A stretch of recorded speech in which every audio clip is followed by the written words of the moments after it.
Welcome to the Food Founders interview from Frog. Vybey founder Gordon Belch is on a mission to inspire and support people to live more healthily and more sustainably. Already established in Australia and New Zealand, Vybey grew from Gordon's own passion for sports nutrition, helping him compete in bodybuilding competitions and decathlons. Vybey has evolved to prioritise nutrition for cognitive health and well-being, making it accessible, convenient and cost-effective. Now launched across Europe and the UK, I'm fascinated to learn how he's done it and where he's going next. Welcome, Gordon. How you doing, Stephen? Nice to meet you. I guess the first question is, can you tell us a little bit about how Vybey came to be and why you started the business? Yeah, Vybey originated from being us as unhappy customers. So there's another co-founder involved, and he's Rory. So we met back in our previous workplace. But yeah, simply we weren't happy with what was on the shelves at the supermarkets.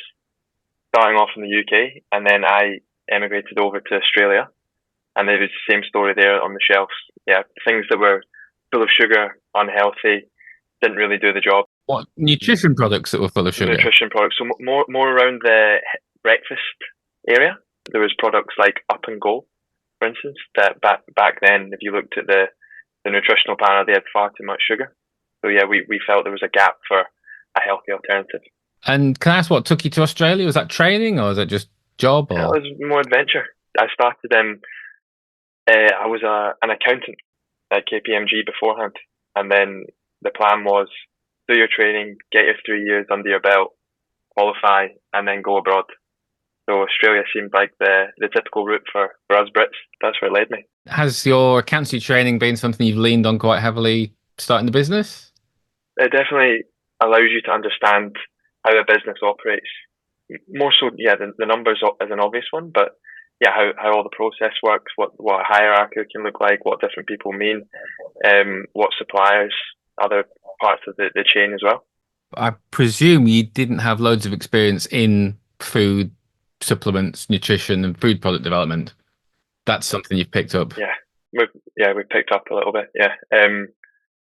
As I said, yeah, we were naive and we thought, yeah, we can make a drink that's going to be shelf stable for a year and know how to get all the supplies and everything. Yeah, we can do that easy. And it's not going to cost too much either. And it's not going to take us too long. Those are the types of things we would say in our head to make it feel like it was okay. But you got there. We got there, yeah. But certainly we started with a drink first, and I would say that failed.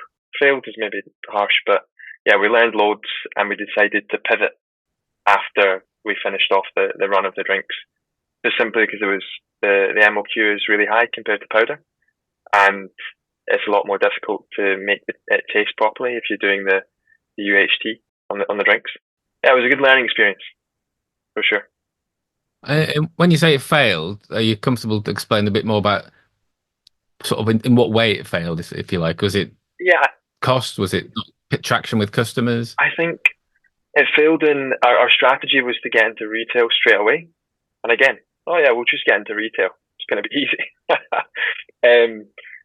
So we got into like various local places like petrol stations, gyms and things like that. And that purely came from, just grit and door knocking at the weekend. That was part of the story at the beginning when I was doing two jobs.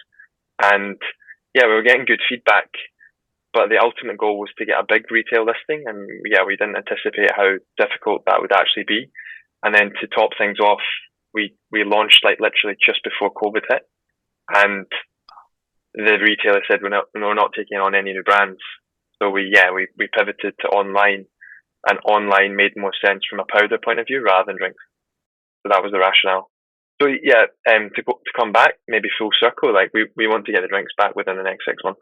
So aside from the kind of the high sugar, did you feel there was something missing in the kind of, the supplement or, sports nutrition space?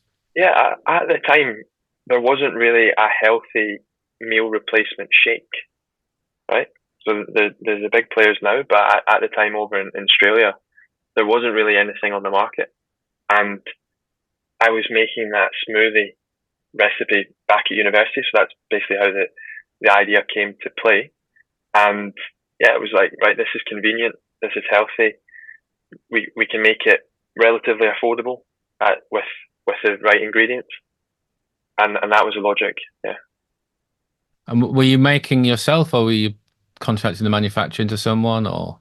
made it ourselves to begin with to get like a base, and then we reached out to food scientists, and then from there it was co-packers. Yeah, in order for it to be shelf stable, like you need to go through the big chemical process. And what's currently in the range? So at the moment we've got the meal replacement powder, 4 different flavors, and then after that we launched the brain care range. So that's the nutritional products focused on brain health, and the first one there was the greens, the super greens powder with the brain health elements, and then more recently is a coffee alternative. So brain care smart focus is the name of that one, and that is basic for people to substitute their coffee, like coffee upgraded. We've still got some caffeine in there, but we've got L-theanine, which takes the edge off the caffeine, promotes a bit more calmness, and then you've got your B vitamins and maca root and everything like that. And things like sort of nootropics and adaptogens, that's kind of what we're talking about, isn't it? Do you find your consumers understand the benefits or understand what they are, or they just sort of see brain health but that's what they're buying into kind of thing? I think brain health is the easier term to understand for people that don't know what nootropics or adaptogens are. Like, for instance, we attend trade shows quite a lot, and that's where we get like a bit more of a market research on the spot. And yeah, you'll probably see like 70-65% people don't really know what nootropics is. But they've heard of the lion's mane, which is quite interesting now. I think a lot more brands are educating the market for them by way of like what's on Meta, what's on the other platforms, and then also what's on the news. You know, you're getting all these clinical studies that are becoming more mainstream to do with lion's mane and nootropics and everything else. I think it's TikTok. I know I've heard of Shilajit, and I've no idea. That's the only place I've ever come across it. Yeah, I think that's quite an interesting one. So what does your customer base look like then? Is it quite young or is it broad? Yeah, well, we typically just target like 30 to 45 professional, you know, so people that are health conscious, want to look after themselves. But then again, if I go back to the trade show, we've met people there that have been our customers for like over 3 years now, and they're not in that demographic, you know, and you'll have all these different, you'll come away with loads of new customers from the trade show that buy on the spot. And then if you look at the demographic of some of the typical, like if you look at tenfold of people, they're actually all different. It's quite alarming. So you think you've got your marketing down to a bit more of a T, but then you find out you've got all these different anomalies. But then you think, right, how can we actually target all these people? And you can't. So you just have to focus in on that, and then yeah, if you get other people that come into that funnel, then great. Yes, people bring their own reason for buying, I guess, to the product. I was going to say, have you done lots of consumer testing and customer focus groups and segmentation? Yeah, so to begin with, whenever we launch a new product, we try and get focus groups in from the manufacturing people as well. So they have a science team that we really back all of our data that we find. We say we're looking for this, and then they get involved. They get other people involved, and then we do more testing ourselves. Yeah, at the very beginning it was you do it to friends and family and stuff, but you wouldn't really get the best of results. Lots of positive feedback. I know, lots of positive feedback. Although you try and pick people that you know you're going to get a straight answer. But yeah, you need data into like thousands now, don't you? So, but it's not really that attainable when you've got a small budget. So you launched in Australia. And are you launched in the UK or are you launching in the UK? Yeah, we soft launched in the UK, and that was probably a couple of years ago. And then more recently, we got a listing at Whole Foods in the UK. So we started and then put more into the advertising, and yeah, you could call that a harder launch. Yeah, we're definitely seeing differences across our advertising results in the UK to compare to Australia. Even though, yeah, you think you're relatively the same as your friends down under. That's been a bit of a learning curve, but then you also need to look at what the market is in that specific area. So in the UK, for instance, the meal replacement market is more competitive. There's more people in the UK. You think it could offset that, but maybe not quite. And then you have other bigger players in the greens and then coffee alternatives too. So it's about cutting through the noise is what we're still doing. We've definitely not mastered it yet, but yeah, we're pushing on. And then we also had we had distribution in Europe. So we had warehouse space over there in the Netherlands. So the soft launch, you ship product over here, or So soft launch, ship product, and then harder launch, we made it in the UK. just to pop back to Australia for a second, you were kind of on your own in the market in Australia for your type of product, or were there any competitors? Yeah, there's other nutrition brands that are bigger, but have maybe like they're an auxiliary product as a meal replacement powder. So that type. I mean, not really other ones that just focus down on that. And yeah, there's other ones that are more weight loss. There's been a big player there that exited recently, like hundreds of millions. But they're on weight loss focus predominantly. So yeah, it's definitely competitive now. Yeah. And then, but coming over here, it's just the factor, more competitive and more complicated, and as you say, noisier. Yeah, true. So, what are the key things do you think you learned from launching in Australia? Going back to what I said about the first failure, inverted commas, with the drinks, that was, we could have saved a lot of money if perhaps we'd sought mentorship earlier. That's been a key one. Like more recently, over the last 6 months, we've got mentors within e-commerce that have been through everything before. So yeah, that was definitely a bit of a steep learning curve in order to try and save the cost. Looking at all the difference of the claims in the product, the nutrition, the brain health, the focus and clarity, weight loss, the convenience, plant-based, and the social purpose, which we should come on and talk to in a bit. Which ones do you think are the most important for your customers? Yeah, our plant-based and is definitely one that we get feedback on. I know that's massive. The nootropic side is a point of difference with the lion's mane that we started with at the beginning. And then, as you mentioned, the social purpose. We get a lot of people that do actually email and say, well, yeah, we would not put over the line, but that was certainly a deciding factor to know that you guys are helping out in that respect. Do you want to sort of explain a little bit about Mary's Meals and how it works and how you found it, I guess? Rory and I, so the co-founder, we did a bit of work before Vybey for the Princess Trust. We had an earlier startup, but not really startup. It was a not-for-profit Tough Mudder event that we launched. The goal was to get £10,000 profit to give back to the Princess Trust. So basically we got that, and we had so much fun building a brand, building an event, and it was that was why we thought, why are we not doing something else after this? And that's effectively how Vybey came about. And we went to an event after Princess Trust and saw all the people that money went towards. So like the disadvantaged adults that were able to get back into work, learn their skills, go to college, etc. That's you're working on something that's a lot bigger than you, effectively. And then when we launched Vybey, we wanted to get something similar involved. So we actually had initial plans of it being a not-for-profit overall, but to get funding, etc. Like it wasn't really as easy or etc. to have a limited company. So Mary's Meals provide a meal to children in some of the disadvantaged countries around the world, but they give it at schools. So you need to go to school in order to get the meals. There's a bit of a twofold. And Mary's Meals is actually a Scottish charity. Oh, it's a good Scottish name, isn't it? So. And it's global. So for every online order, we give back a meal to Mary's Meals. So we make a donation. That's quite a commitment. That's brilliant. What are you currently selling? And how has that evolved? And it's great to hear about the Whole Foods listing. What are your ambitions in terms of sales channels as well? Yeah, predominantly online in Australia and the UK and Europe, as I mentioned. But plans, we want to use a Whole Foods listing. It's prestige at the end of the day. So there's no reason why we can't try and keep picking up more listings, both in the UK and Australia. We've actually had a few offers in Australia already. So we're just working through the deals with some of the retailers there. They're definitely excited by the Whole Foods side and then what we're doing online and the brain care range.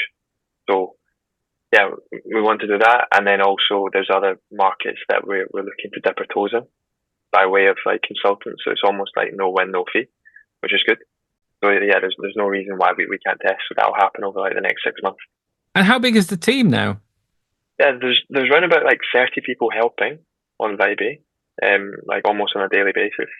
A lot of them are fractional. So we had another late co-founder, Hielke. So he's based in Amsterdam. He's got a logistics 3PL background. And then Lawrence, he's more in the marketing, graphic design, so he's designed all the pouches now. And Rory, as I mentioned, he's still at one of the other big drinks brands in the UK. But he still does Vybey every day as well. And we have customer service agents and other marketing folk as well. It's quite lean. Yeah, I was just going to say there's we use various agencies to help. So like all the ad agencies, email agency as well. You've built an amazing presence with a lean team. Is there a point at which you think you begin to put more full-time heads into the business? Yeah, definitely. We're going through a stage now that we're going to be raising more funds at the moment, and it definitely makes sense for them to be full-time. Where's the plan to start? Operations or? Yeah, a head of ops role, definitely. And then also like more of a commercial side with the retail. Touching on that, can I ask how you've funded the business so far then? So bootstrapped at the very beginning. That came from investment from me. All your savings in, multiple credit cards, get them going. Push them into the centre of the table. Exactly. What's the other one that we used? Balance transfer, 0% of balance transfer cards as well. So yeah, I think the point on that is you need to show that you've got skin in the game first if you're going to be looking for funding. And then once we effectively got the recipe transferred to the food scientists, etc. So that showed you had a bit more oomph behind you. So then we took like the investment deck to family and friends. We did like a small family and friends round. And then after that, once we got the product on the market, I then looked to people at the investment bank that I was working at the time in Australia. So these guys have got a bit more money. And then a bit of spare change. So they put in a little bit at the start too. So it's all very like low seed funding rounds. And then we've just been able to grow on that. And then more recently went through like another small raise, like 150k. Yeah, and then over the next 6 months we're looking to a larger one. And are you thinking sort of crowdfunding and sort of that kind of tribe-based stuff, or are you going for a more formal raise? Or? Yeah, both. We're keen to do the tribe base, but we also use e-commerce funding platforms. So based on your sales, you can get X amount. Yeah, because it's all connected with your e-commerce platform. Like they know exactly what you're getting. But the problem with them is that they typically take like a percentage of your sales per day. So then what we're also looking at is another debt funding route with the banks. So now that we've got all the years of sales, they now take it a bit more seriously. So when I was in Australia, we got accepted for lines of credit as well. So I think the distinction is with the debt funding, you should be using that for your inventory growth. And then with the other investor funding, like the equity side, you should be using that for other like different types of growth, like product development, new markets, hiring, and then get it going from there. Is there anything you wish you could kind of go back and tell yourself earlier on in the business that would have saved, a disaster or pain or, missed opportunities or anything like that? Are there any things you wish you could get in the time machine?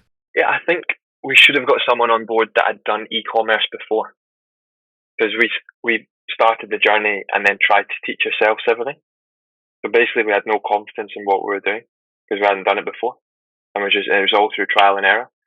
So if we'd got someone on board that had been through a similar journey, e-commerce specifically, then we would have succeeded a lot faster. I mean, a lot of our growth over the last year and a half came from using an agency that had done it before. And you guys you're sitting on a bit of a gold mine here. You just need to do it properly. And they helped us, and then we went up. So that would be one. And then, what I mentioned about the drinks at the beginning.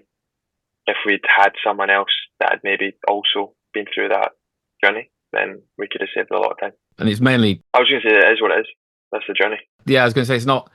There's not been any disasters. It's more a question of you could have made progress more quickly with the right help. Yeah, you could have executed better. That's simply it. I get the feeling you want to learn this stuff as well. It's not a question of just handing it over to someone. It's kind of, it's a growth thing for you as well, is it? Mm-hmm. Yeah, I really enjoy nearly every aspect. I can't do it all. Nearly every aspect. Yeah, nearly every aspect. I think that Are you comfortable talking about the bits you don't enjoy, or would you rather No, not? I think yeah, the bits you don't enjoy. I don't think that I should really be doing all the admin point of like we've got other people to do that now, but yeah, you still need to get involved. But I'd prefer like more of a hands off, just running like a machine. I think that's the part of the goals for the next 6 to 12 months as well, is like making it more of a machine that just runs itself, and then I can take a step back and focus on more growth activity. But yeah, for instance, over the last 3 months, we've been working towards Black Friday, and we're in the depth of that right now.